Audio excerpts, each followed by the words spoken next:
Friends, तो कैसे हैं आप सब। आई होप आप सब अच्छे होंगे।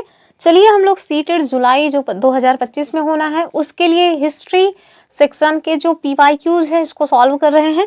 तो उसी के क्रम में आज ये हम थर्ड वीडियो अपना स्टार्ट कर रहे हैं। आप लोगों ने इसके पहले 2023 का जो PYQ है हिस्ट्री वाला वो देखा हमने। दिसंबर जो 2019 में सीटेड का एग्ज़ाम हुआ था उसको भी देख लिया है।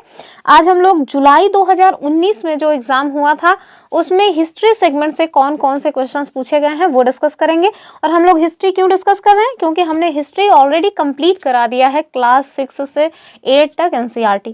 तो इस वजह से हम लोग इसके PYQs देख रहे हैं ताकि आपको ये कंफर्म हो सके, जो लोग हमारी वीडियोस देखे हैं उनको ये कंफर्म हो सके कि हाँ हमने जो मतलब NCERT कंप्लीट की है वो इनफ है सीटेड के लिए। ठीक है, तो चलिए देखते हैं क्या कुछ क्वेश्चंस पूछे गए हैं। और इससे पहले आगे बढ़ें, अगर आप लोग पहली बार चैनल पे विजिट किए हैं तो प्लीज़ चैनल को सब्सक्राइब कर लें और अपने फ्रेंड ग्रुप में वीडियो को शेयर करना ना भूलें। तो चलिए स्टार्ट करते हैं, देखते हैं आज का अपना पहला क्वेश्चन कौन सा पहला क्वेश्चन है जो 2019 जुलाई जो सीटेड का एग्जाम हुआ था उसमें पूछा गया था।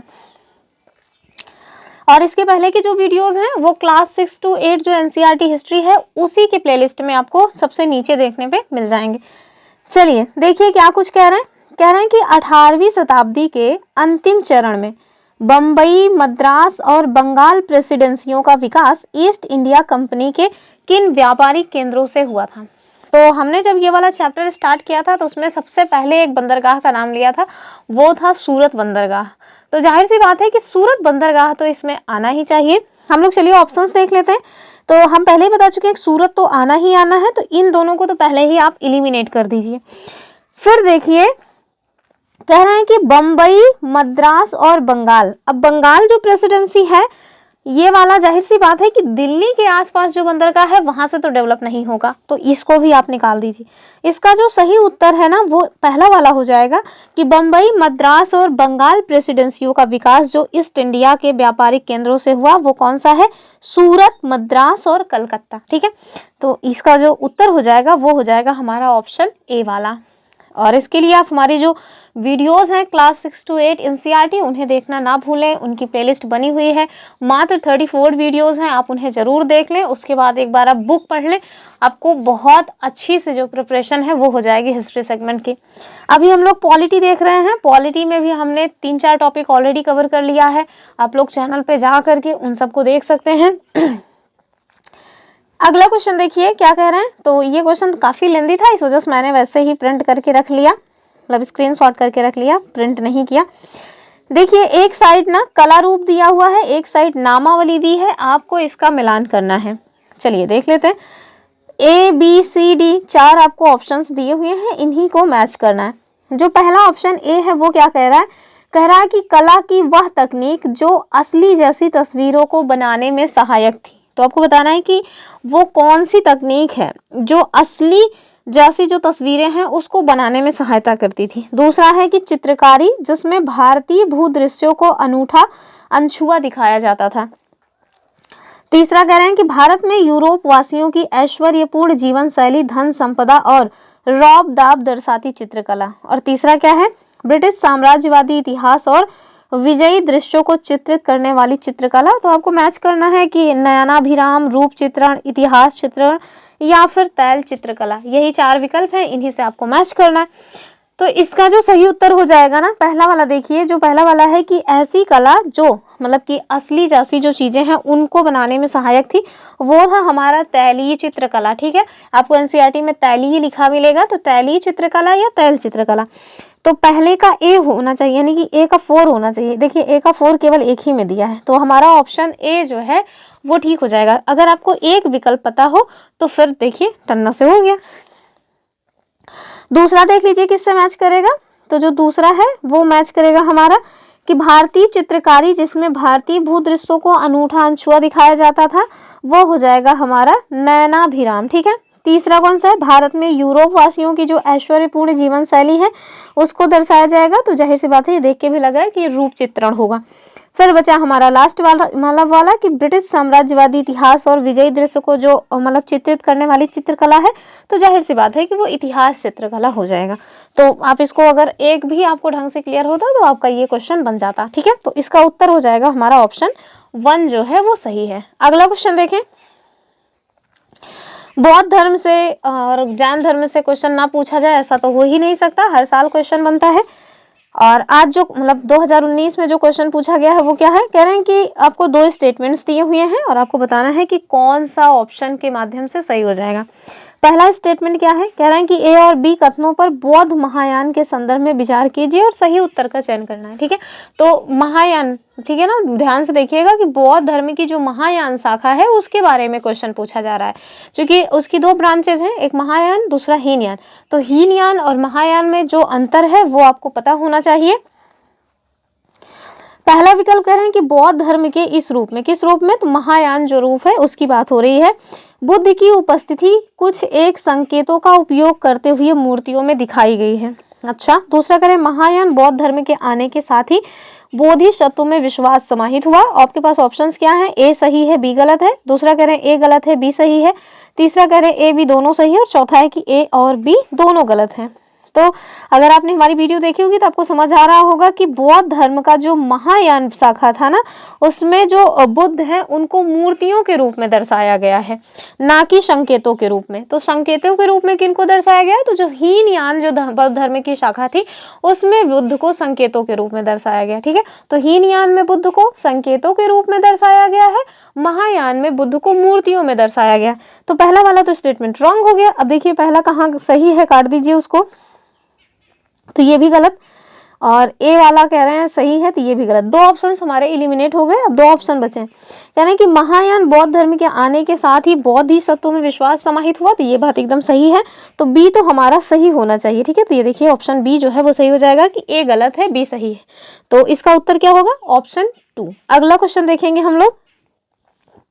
और बोधिसत्व कौन है ये आप मुझे कॉमेंट करके बता सकते हैं, क्योंकि मैंने ऑलरेडी इन्हें पढ़ाया हुआ है।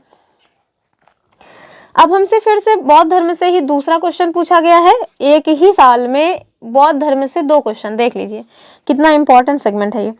कह रहे हैं कि जातक के विषय में निम्नलिखित कथनों में से कौन सा स्टेटमेंट सही है। चलिए पहला कथन क्या है, कह रहे हैं कि इनकी रचना किनकी, तो जातक जो कथाएं हैं, जातक कथाएं जो बुद्ध के पूर्व जन्मों की कहानियों से संबंधित हैं, उसके बारे में आपसे पूछ रहे हैं कि जो जातक कथाएं हैं इनकी रचना सामान्य लोगों द्वारा की गई थी, जिन्हें बौद्ध भिक्षुओं द्वारा लिखा गया और उनका संकलन किया गया। ठीक है, फिर क्या कह रहे हैं कि इनकी रचना सामान्य लोगों के द्वारा की गई, जिन्हें जैन साधुओं द्वारा। जब जैन से संबंध ही नहीं है, जातक कथाओं का संबंध बौद्ध धर्म से है, जातक कथाएं बुद्ध के पूर्व जन्मों की कहानियां हैं, तो मतलब जैन धर्म से इसका क्या रिलेशन हो जाएगा, तो ये वाला तो वैसे ही एलिमिनेट कर दीजिए।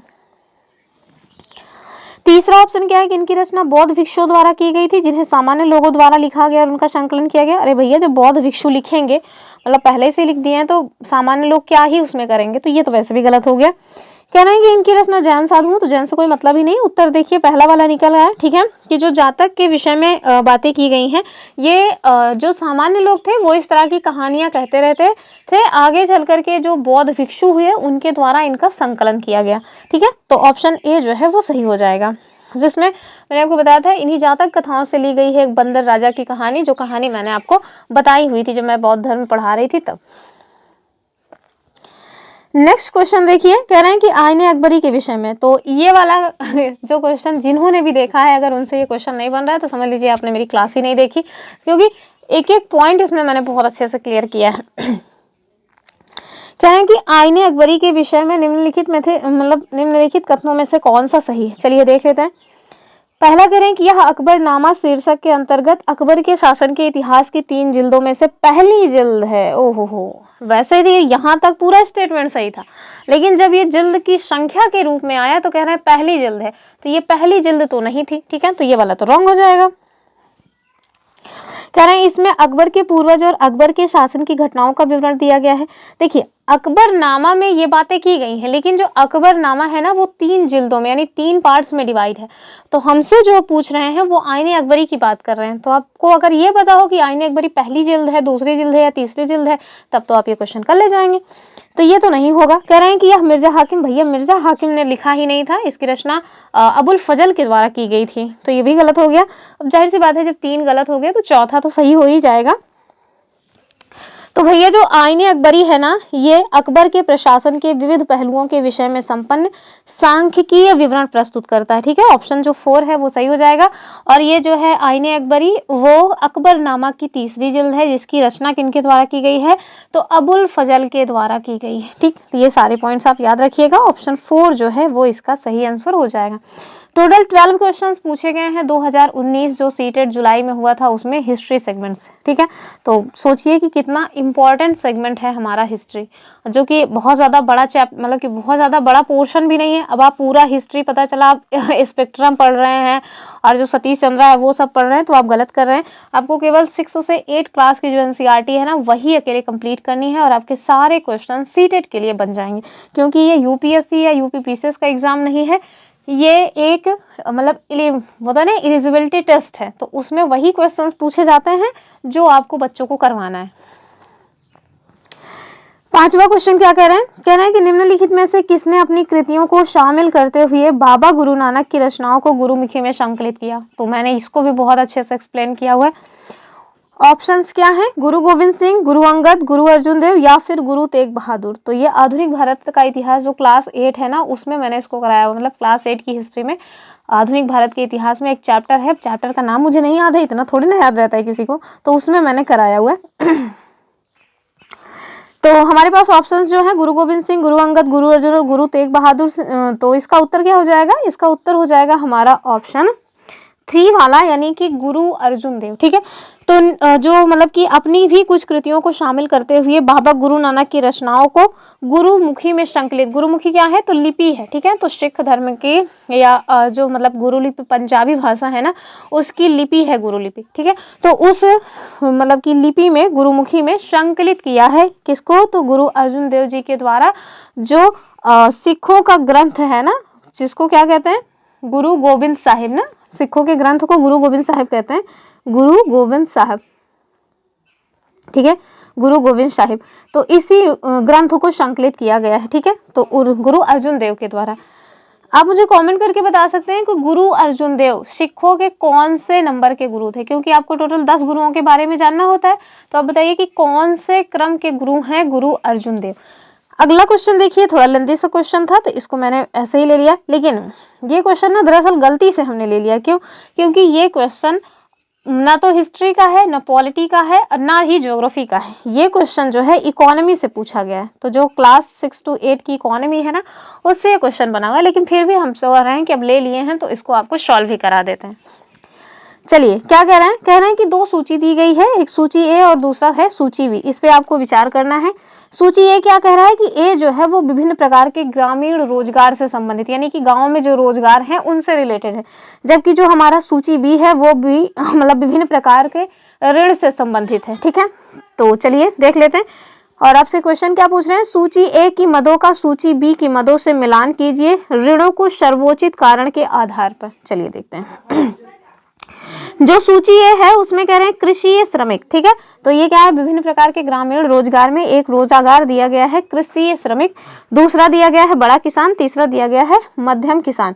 सूची बी जो विभिन्न प्रकार के ऋणों से संबंधित है, उसमें स्वास्थ्य और बेमौसम उपभोग, उर्वरक, कीटनाशी बीज और कृषि संसाधन संयंत्र के लिए सरकारी ऋण, ये सारे पॉइंट्स आपको दिए गए हैं। तो इसका जो उत्तर है वो आपको मैच करना है। आप देखेंगे कि ये सारे के सारे जो पॉइंट्स हैं वो आमने सामने मैच है। ठीक है, यानी कि जो कृषि श्रमिक हैं ये स्वास्थ्य और बेमौसम उपभोग से संबंधित है, जो बड़ा किसान है उर्वरक कीटनाशी बीज से संबंधित है, जो कि जो मध्यम किसान है वो कृषि संसाधन संयंत्र के लिए सरकारी ऋण। ठीक है, तो ये मतलब तीनों के तीनों जो विकल्प हैं वो आमने सामने मैच। तो जब आप इकोनॉमी पढ़ेंगे तब आपको ये सारे पॉइंट ज्यादा अच्छे समझ आएंगे। ये क्वेश्चन मैंने गलती से ले लिया था तो मैंने इसको सॉल्व करा दिया। उत्तर जो है ना उसका ये 1, 2, 3 सही हो जाएगा। अगला क्वेश्चन हम लोग देखेंगे। अब देखिए, जो ब्रिटिश कंपनियों का आगमन है उसके बाद हमने देखा था कैसे हमारे यहाँ का जो व्यापार है वो धीरे धीरे चौपट होता गया। तो उसी से रिलेटेड एक क्वेश्चन यहाँ पे पूछा गया है। क्या कह रहे हैं कि दादन व्यवस्था, जिसे पुटिंग आउट सिस्टम भी कहते हैं, इसके अंतर्गत बुनकर और सौदागर के बीच निम्नलिखित में से व्यापार का कौन सा रूप है? तो आपको पता होना चाहिए कि दादन व्यवस्था है क्या एग्जैक्टली। ऑप्शंस देखिए, कह रहे हैं कि सौदागर से न्यूनतम बोली पर सूत खरीदा जाता था और कपड़ा ऊंची बोली पर बेचा जाता था। अच्छा, फिर कह रहे हैं कि सौदागर द्वारा सूत बुनकर को बेचा जाता था और बुनकर अपनी खपत के लिए कपड़ा बना, नहीं खपत के लिए बात नहीं है। कह रहे हैं कि सौदागर द्वारा सूत की आपूर्ति बुनकर के लिए की जाती थी और तैयार कपड़ा बुनकर से कम कीमत पर खरीदा जाता था। अच्छा, चौथा कह रहे हैं कि बुनकर सूत खुले बाजार से खरीदते थे और कपड़ा कम कीमत पर सौदागर को बेचते थे। तो इसका जो सही उत्तर है वो क्या हो जाएगा, तीसरा वाला हो जाएगा। ठीक है, यानी कि जो सौदागर होते थे उनसे, जो मतलब कपड़ा बनाने वाले बुनकर थे, उनकी बात हो रही है कि सौदागर के द्वारा जो सूत है ना उसकी आपूर्ति बुनकर के लिए की जाती थी। यानी कि जो सौदागर होते थे वो सूत ला करके बुनकरों को दिया करते थे और जब बुनकर जो है वो कपड़े को तैयार कर देते थे तो उनसे मनमाने दाम पे, सस्ते दाम पर जो सौदागर हैं वो उस बने हुए कपड़े को खरीद लेते थे। इससे क्या हो रहा था ना, इससे धीरे धीरे ना जो हमारे यहाँ का इकोनॉमी था, धीरे धीरे हमारे यहाँ के जो बुनकर थे वो बेचारे एकदम गरीब हो जा रहे थे। ठीक है, यानी कि एक तो उन महंगे दामों पे उन्हें सूत खरीदना पड़ता था, उसके बाद मेहनत करके वो कपड़े तैयार करें और जब कपड़ा तैयार हो जाए तो मनमानी ढंग से जो सौदागर थे, जो विदेशी थे, वो उस कपड़े को खरीद करके अपनी मार्केट में ले जाते थे। तो इससे जो है डबल तरीके से बेचारे परेशान हो रहे थे बुनकर। तो वो क्या है, वही है दादन व्यवस्था। इसी व्यवस्था यानी पुटिंग आउट सिस्टम का ये रूप है, सौदागर के द्वारा सूत की आपूर्ति बुनकर के लिए करना और तैयार कपड़े को बुनकर से कम कीमत पर खरीदना। ठीक, तो दादन व्यवस्था आप देख लीजिए, हालांकि हमने कराया हुआ है। चलिए अगला क्वेश्चन देखें, ये भी मैंने कराया है। देखिए, मैंने ना क्लास 6 से 8 तक की एनसीईआरटी में जो भी अच्छे अच्छे क्वेश्चंस बन सकते हैं लगभग सब करवाया है और जो क्वेश्चंस नहीं बने हैं उन्हें एक्सप्लेनेशन में कर दिया है। तो अगर आप हमारी एनसीईआरटी हिस्ट्री को देखेंगे तो आपको पता चलेगा कि मैंने लगभग हर एक पॉइंट को डिस्कस किया है जो एनसीईआरटी में इम्पोर्टेंट है। और अगर कुछ बचा होगा तो फिर हम उसको आगे चल के और भी कवर कर लेंगे, छोड़ेंगे नहीं कुछ। और अगर आप हमारा ये जो मतलब कि PYQ सीरीज है इसको भी देखते रहेंगे तो इसमें भी काफ़ी सारे सेगमेंट्स कवर हो जाएंगे। कह रहे हैं कि गैरीसन नगर से अभिप्राय क्या है। ऑप्शन देखें, नगर से लगी हुई भूमि जो माल की आपूर्ति करती थी, गलत बात है। किलेबंद बसाव जहां सैनिक रहा करते थे, सही लग रहा है। वह स्थान जहां विभिन्न उत्पादन केंद्रों के माल को बेचा जाता था, बेकार बात है। महत्वपूर्ण व्यापारिक पत्तन नगर, तो ये भी नहीं होगा। गैरीसन नगर हो जाएगा वह स्थान जहां पर मतलब कि वह स्थान जहां किलेबंद बसाव हो और सैनिक रहा करते हो। ठीक है, यानी कि बी वाला सही हो जाएगा। क्या कि गैरीसन नगर उस नगर को कहते थे जो किलेबंद बसाव हो और वहां पे सैनिक रहा करते थे। ठीक है, ऑप्शन बी जो है वो इसका सही हो जाएगा और इसको भी मैंने करवाया हुआ है।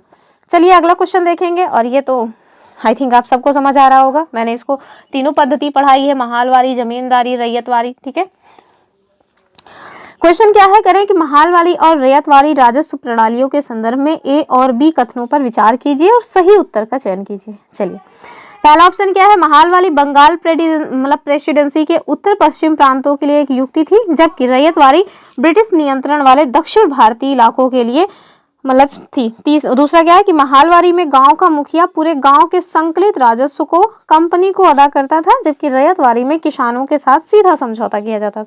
ये दूसरा वाला स्टेटमेंट तो एकदम सही लग रहा है। ऑप्शंस देखिए, कह रहे हैं केवल ए मतलब कि केवल ए दो राजस्व व्यवस्थाओं के बीच को सही अंतर का मतलब कि स्पष्ट करता है। दूसरा कह रहे हैं कि केवल बी दो राजस्व व्यवस्थाएं के बीच सही अंतर को स्पष्ट करता है। तीसरा कह रहे हैं ए और बी दोनों ही दो राजस्व व्यवस्थाओं के बीच अंतर को सही स्पष्ट करते हैं। और चौथा है कि ना तो ए और ना ही बी दो राजस्व व्यवस्थाओं के बीच सही अंतर को स्पष्ट करते हैं। तो जाहिर सी बात है दोनों विकल्प अपने आप में सही है और दोनों ही जो किसान थे ना उनसे टैक्स वसूलने का एक तरीका था। ठीक है, तो ऑप्शन इसका क्या हो जाएगा, 3 वाला, कि जो स्टेटमेंट ए और स्टेटमेंट बी है दोनों ही राजस्व व्यवस्थाओं के बीच अंतर को सही स्पष्ट करते हैं। ठीक है, तो टैक्स वसूलना किसानों के द्वारा जो उपज थी उस पर टैक्स वसूलने के लिए जो मतलब कि वो थे ब्रिटिशर्स थे, उनके द्वारा एक पद्धतियां चलाई गई थी, महालवाड़ी, रैयतवाड़ी और जमींदारी। ये सारी पद्धतियां कौन मतलब किसके द्वारा स्टार्ट की गई और इसमें क्या कुछ व्यवस्था थी, ये सब मैंने कराया हुआ है, आप वहां जाके देखें। अगला क्वेश्चन देखेंगे, क्वेश्चन नंबर 9। और ये तो मैंने बहुत अच्छे से करवाया। कह रहे हैं कि सूफी संत के मकबरे को किस नाम से जाना जाता था, आपको ये बताना है। खानका, ईदगाह, गुलफरोशा या फिर दरगाह। तो जो सूफी संत के मकबरे थे ना, उसको दरगाह कहा जाता था। ऑप्शन 4 जो है वो सही हो जाएगा। आप मुझे कमेंट करके बताइए खानकाह किन्हें कहते थे। ये वाला क्वेश्चन भी करवाया, ये हालांकि करवाया तो सभी है। कह रहे हैं विशिष्टाद्वैतवाद का सिद्धांत 11वीं शताब्दी में किनके द्वारा प्रस्तावित किया गया था। ऑप्शंस देखिए, रामानुज द्वारा, बाशवन्ना द्वारा, एकनाथ या फिर सखुबाई द्वारा। तो जाहिर सी बात है कि विशिष्टाद्वैतवाद का जो सिद्धांत है वो 11वीं शताब्दी में रामानुज के द्वारा प्रवर्तित किया गया था। आप मुझे कमेंट करके बताइएगा कि जो अद्वैतवाद का सिद्धांत है वो किनके द्वारा लाया गया था। ये वाला भी मैंने कराया हुआ है, तो आप मुझे बताएं कमेंट करके कि अद्वैतवाद का जो सिद्धांत है वो किनके द्वारा दिया गया था। विशिष्ट अद्वैतवाद का सिद्धांत तो हम देख ही लिया, रामानुज ने दिया था। 2020 में ये क्वेश्चन उत्तर प्रदेश पीसीएस ने पूछा हुआ है, ये विशिष्ट अद्वैत वाला। ठीक है, अगला क्वेश्चन हम लोग देखेंगे। क्वेश्चन नंबर नेक्स्ट क्या है, कह रहे हैं कि भारत में 1772 में स्थापित की गई दीवानी अदालत के संबंध में ए और बी कथनों पर विचार कीजिए और सही उत्तर का चयन कीजिए। कराया तो है मैंने इसको भी। ऑप्शंस देखें, यह एक फौजदारी अदालत थी। जब दीवानी की बात हो रही है तो फौजदारी तो मतलब सोचने वाली बात है ना। करें कि यह यूरोपीय जिलाधीशों की अध्यक्षता में चलता था। ऑप्शंस देखें कि ए सही है, बी गलत है, ए गलत है, बी सही है। तीसरा करें ए और बी दोनों सही है, चौथा है कि ए और बी दोनों गलत है। तो जाहिर सी बात है कि पहला वाला साफ साफ कह रहा है देख भैया मैं गलत हूँ, मेरी तरफ देखो तो ए वाला तो गलत है। ठीक है, तो ए गलत कहाँ पे लिखा है, देखिए ए गलत बी सही केवल एक ही ऑप्शन में दिख रहा है। तो ऑप्शन 2 जो है वो सही हो जाएगा कि यह एक फौजदारी अदालत नहीं थी भैया। जब साफ साफ लिखा है कि दीवानी अदालत के संबंध में बताना है तो जाहिर सी बात है ये दीवानी अदालत होगी, फौजदारी कैसे हो जाएगी। तो इसका उत्तर जो है ना वो हो जाएगा ए गलत है, बी सही है, ऑप्शन 2। चलिए ये वाला क्वेश्चन देखिए, मतलब इतना डिटेल में मैंने ये वाला क्वेश्चन कराया हुआ है कि शायद ही किसी से रॉन्ग होने पाए। कह रहे हैं कि समुद्रगुप्त की निम्नलिखित में से कौन सी ऐसी नीति थी जो विशिष्ट रूप से दक्षिणापथ शासकों के लिए थी, यानी कि जो दक्षिण भारत के शासक थे उनके द्वारा समुद्रगुप्त ने उनके साथ कौन सी नीति अपनाई थी, आपको ये बताना है। चलिए ऑप्शंस देखते हैं। कह रहे हैं कि उनके साम्राज्य को उखाड़ फेंका और उन्हें समुद्र नहीं अपने अंग में नहीं बनाया। हालांकि हाँ, इस तरह की व्यवस्था भी उनके द्वारा की गई थी, लेकिन दक्षिण भारत के लिए नहीं, किसी और के लिए। दूसरा क्या है, उन्होंने समुद्रगुप्त की अधीनता स्वीकार की नहीं, विवाह वगैरह का ये भी है, लेकिन दक्षिण भारत के साथ ये नहीं है। कह रहे हैं कि वे उपहार लाते थे, उनके आदेशों का पालन करते थे, दरबार में उपस्थित होते थे। तो ये भी एक व्यवस्था है, पर जाहिर सी बात है कि दक्षिण भारत के लिए नहीं। कह रहे हैं कि इन्होंने हार स्वीकार की व इन्हें पुनः शासन करने की अनुमति दी गई। ठीक है, चौथा वाला ऑप्शन एकदम सही है। ठीक है, यानी कि समुद्रगुप्त के द्वारा दक्षिणापथ शासकों के साथ एक नीति अपनाई गई, उसको क्या कहते हैं, उसे कहते हैं ग्रहण मोक्षानुग्रह। ग्रहण मोक्षानुग्रह, ग्रहण मोक्षानुग्रह। ये जो नीति है ना, ये दक्षिणापथ के शासकों के लिए समुद्रगुप्त के द्वारा अपनाई गई थी। अर्थात वो दक्षिण भारत के जो भी शासक थे उनको जब विजिट करते थे तो उनको जीत करके उन्हें उनका राज्य वापस लौटा देते थे और शासन करने की अनुमति दे दिया करते थे। बस आपको हमारे अंडर में रह के काम करना है। तो ये जो नीति है इसको क्या कहते हैं, इसे कहते हैं ग्रहण मोक्षानुग्रह की नीति, और ये समुद्रगुप्त के द्वारा दक्षिणापथ के जो शासक थे उनके लिए अपनाई गई थी। ठीक है, तो इसको आप याद रखें और जाके हमारी जो वीडियो है उसको जरूर देखें। तो ये रही आज की अपनी वीडियो। आई होप आपको वीडियो पसंद आई होगी। फिर मिलेंगे अपनी अगली वीडियो में। चैनल को लाइक सब्सक्राइब करना ना भूलें, प्लेलिस्ट बनी है आप उसको जरूर देख लें। फिर मिलते हैं, तब तक के लिए जय हिंद।